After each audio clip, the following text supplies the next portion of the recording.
الحمد لله وحده والصلاة والسلام على من لا نبي بعده. abalungi abatulaba tugenda mu maaso n'ekitabo kyaffe ekya kitaabu tawhid nga tuli ku mulyango ogwokutaano albaabu alkhamis ogugamba nti baabu tafsiri tawhidi baabu tafsiri tawhidi wa shahadati an la ilaha illa Allah.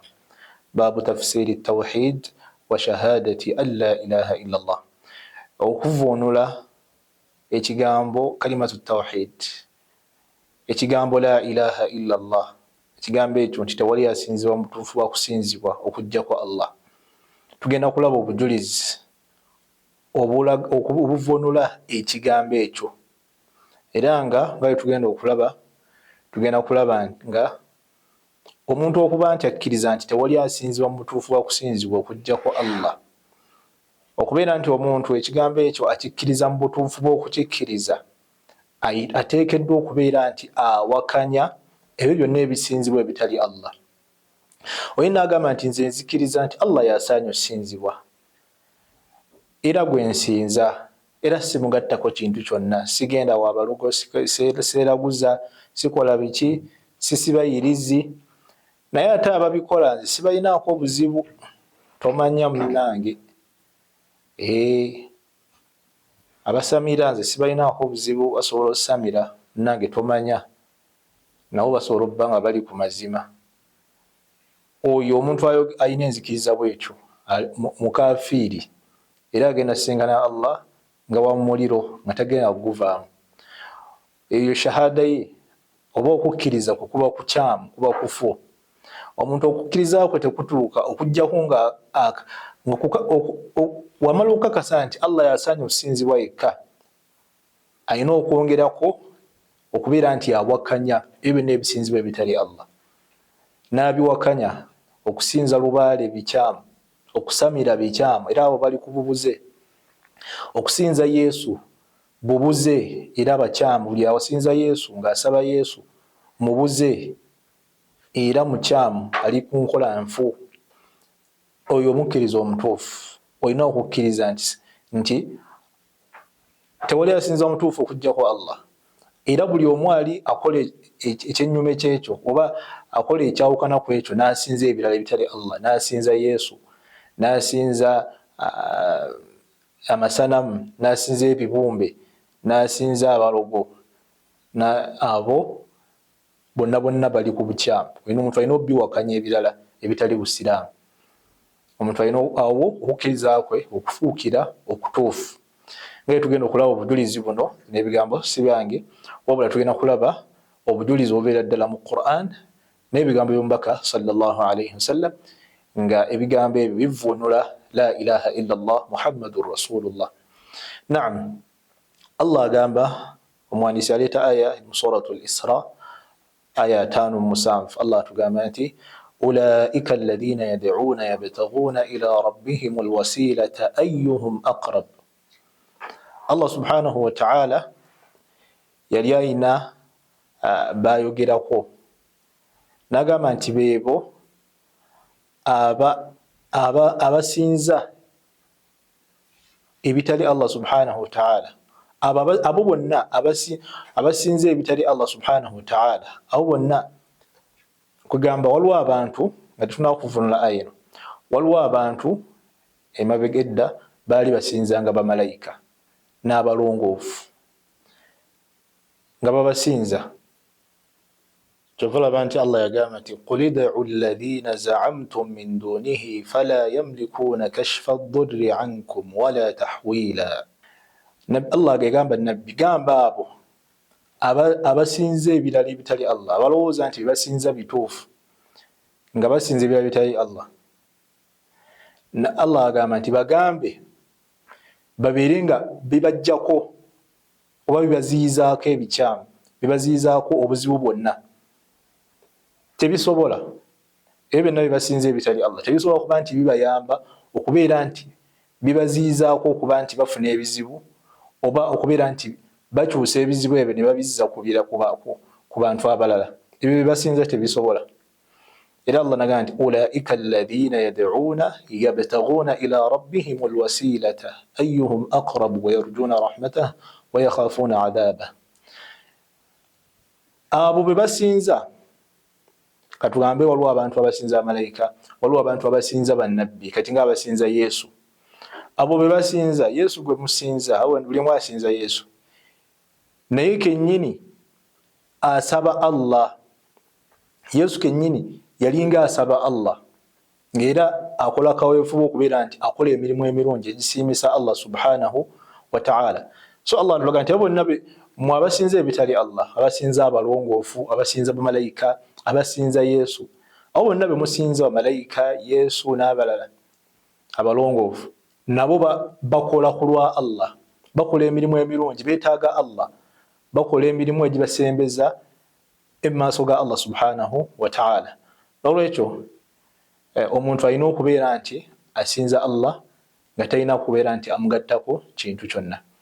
Allah atugamba وإذ قال إبراهيم لأبيه وقومه إنني براء مما تعبدون إلا الذي فطرني فإنه سيهدين. Allah atugamba سورة الزخرف atugamba etunyumiza ku Ibrahim bwe yagamba taata we n'abantu be, n'abagamba nti mazima nze ndi wala nnyo ku ebyo byonna bye musinza okuggyako Allah subhanahu wa ta'ala, kugamba ye gwe nsinza yekka. Ebigambo ebyo bye bigambo la ilaha illa Allah. Ekigambo kya Ibrahim kyagamba abantu be, kyagamba kitaawe n'abantu be ti innani bara'un mimma ta'budun, mazima nze ndi wala nnyo n'ebyo byonna byonna bye musinza ebitali Allah subhanahu wa ta'ala. Ndi wala nnyo ku ebyo byonna bye musinza ebitali Allah subhanahu wa ta'ala illa alladhi fatarani, okuggyako oyo eyantonda. Kwegamba kyekigambo la ilaha, ndi wala nnyo ku bye musinza, sina kyensinza kirala kyonna, illa alladhi fatarani, illa Allah, okuggyako Allah subhanahu wa ta'ala. Naam, Allah subhanahu wa ta'ala omuntu okuba nti amukkiriza alina okubeera nti akkiriza Allah wamala n'awakanya byonna ebisinzibwa ebitali Allah. Era Allah subhanahu wa ta'ala atugamba wattakhadhu Allah ina abantu byalayogeraku nagamba nti ittakhadhu ahbarahum wa ruhbanahum arbaban min dunillah, Surah at-Tawbah ya 3. Mabega Allah ina byali ayogerako abayahudi n'abanasara. وقالت اليهود عزير ابن الله وقالت النصارى المسيح ابن الله.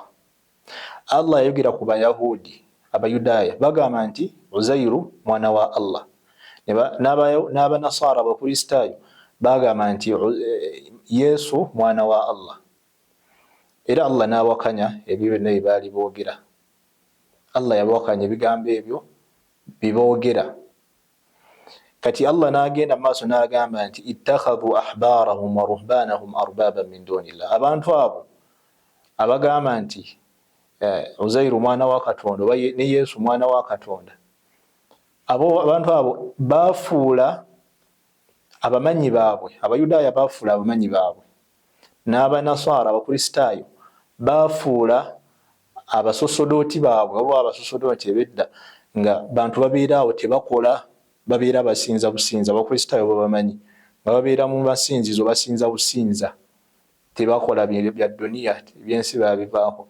Kati abakristaayo bafuula abantu abo baruhbani, babafuula abasosodooti baabwe, babafuula bakatonda mu kifo kya Allah. Allah kyali ategeeza mu aya eno sigamba nti babasabanga nti mutuwe emmere ebiki, wabula balagira ebigambo byabwe bye balagiranga kanu yuhilluna alharam wa yuharrimuna alhalal, babeeranga ebiri halali nga babifuula haram, ebikkirizibwa Allah byakkiriza nga babifuula nti tebikkirizibwa, ate nga ebitakkirizibwa babifuula nti bikkirizibwa. Eyo ibaada yaabwe, kwe kusinza kwabwe kwe basinzaamu abantu abo. So omuntu yenna asinza oba agoberera omumanyi yenna oba omulongoofu yenna, n'obanga ekintu Allah kye yakkiriza nti kiri halaali kikkirizibwa, omumanyi oyo n'avaayo oba omulongoofu gw'oyita nti mulongoofu, n'agamba nti ekintu ekyo tekikkirizibwa ate nga Allah yakikkiriza, oba n'agamba ekintu kino kikkirizibwa ate nga Allah yakigaana, oba omufudde Katonda teweetaaga kumusaba, n'owatamusaba naye n'okola ekyo kyokka n'omugondera mu kujeemera Allah, kitegeeza omugondedde, okitegeeza omufudde Katonda okuba Allah yaharamisa, Allah yafuula ekintu kiri haram. Ekyokulabirako omwenge guli haram tegukkirizibwa. Omusajja wave n'agamba omwenge gukkirizibwa tegulina buzibu munywe, n'okkiririza mu muntu oyo oba omufudde Katonda wo, kubanga eri eddaala lya Katonda yekka lya Allah. Allah wafuula ekintu ekiri haram, oli n'avaayo n'agamba nti tekiri haram kikkirizibwa, oba ayingiridde mu kintu ekitali kye, ayingiridde mu kintu kya Allah subhanahu wa ta'ala, era w'omugondera obanga amufudde Katonda wo. Era Allah wakkiriza ekintu, oli n'avaayo n'agamba nedda kiri haram, tokkirizibwa kulya nseenene kubanga ozeddira, oli n'avaayo n'agamba nti tokkirizibwa kulya nseenene ziri haramu gy'oli, naye n'okkiriza oba omufudde Katonda wo.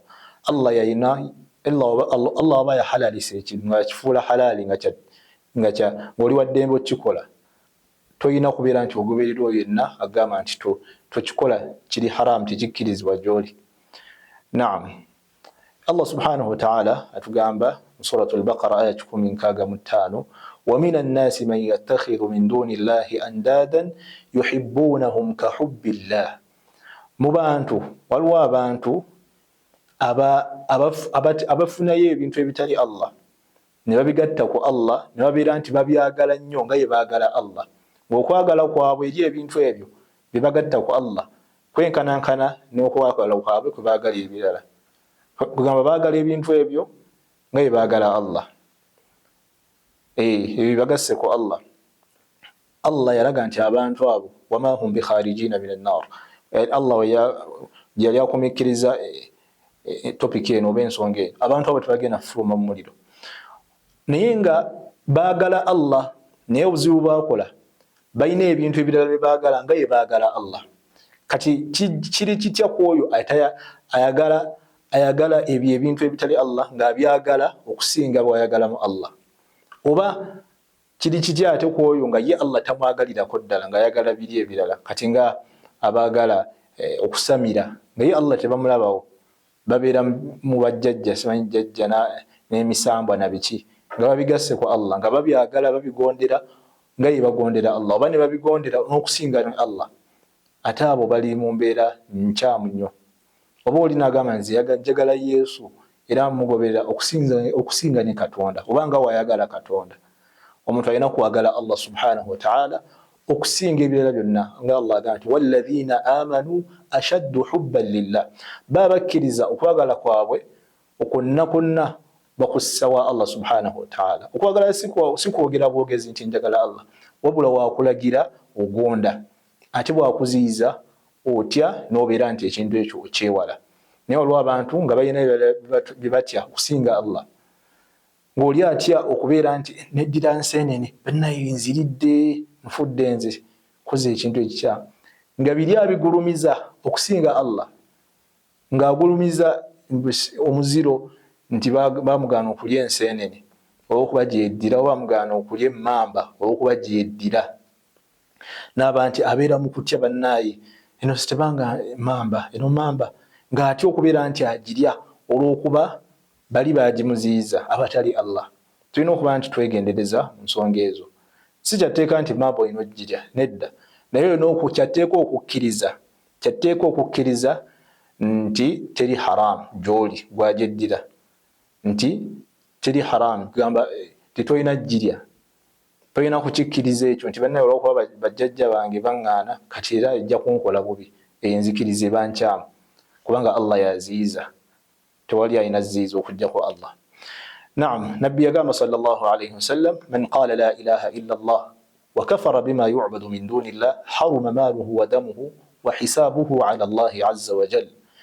Nabbi yagamba nti omuntu yenna akkiriza nti tewali asinzibwa mutuufu akusinzibwa okujjako Allah, bw'amala okukkiriza ekyo, wano webadde njagala twagambye nti omuntu obukkiriza bwe okubeera obutuufu, bw'amala okukkiriza Allah alina okubeera nti ajeemera ebyo ebitali Allah, ebyo bisinzibwa ebitali Allah. Man qala la ilaha illa Allah, yenna akkiriza n'agamba nti tewali asinzibwa okujjako Allah, wa kafara n'awakanya ebyo byonna ebisinzibwa wa kafara bima yu'badu min dunillah nawakanya ebintu ebisinzibwa ebitali Allah omuntu oyo tetukkiriza okubeera nti tumuggyako emaali ye oba okuyiwa omusaayi gwe era byonna byaba tumulamulako nti musiraamu kitegeeza omuntu okuba nti musiraamu mutuufu alina okuba n'ebintu bibiri akkiriza nti tewali asinzibwa okujjako Allah bw'amala okukkiriza ekyo nawakanya ebyo byonna ebisinzibwa ebitali Allah bw'akkiriza obukkiriza nti Allah yasaanya osinzibwa naye n'agamba waaye n'abasinza Yesu nabo balabika batuufu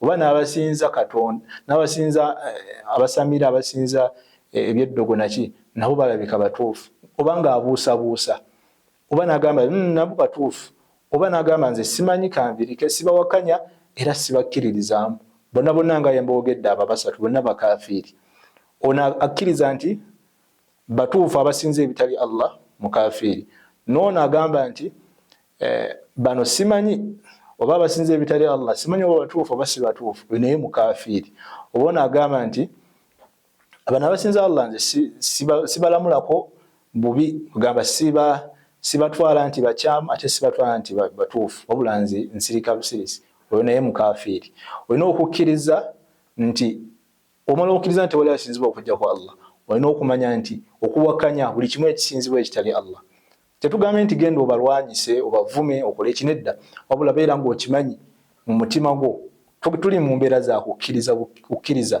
olina okukkiriza nti byonna ebisinzibwa ebitali Allah subhanahu wa ta'ala byonna bikyamu era buli ababisinza ali mu bubuze era mukafiiri n'olwekyo kyekyo ekigambo la ilaha illa Allah kyekitegeeza nti tewali asinzibwa mutuufu okujjako Allah ekigambo ekyo okukikkiriza mutuufu wa kukikkiriza oteekeddwa okubeera nti owakanya buli kisinzibwa ekitali Allah subhanahu wa ta'ala watali kubuusabuusa kwonna.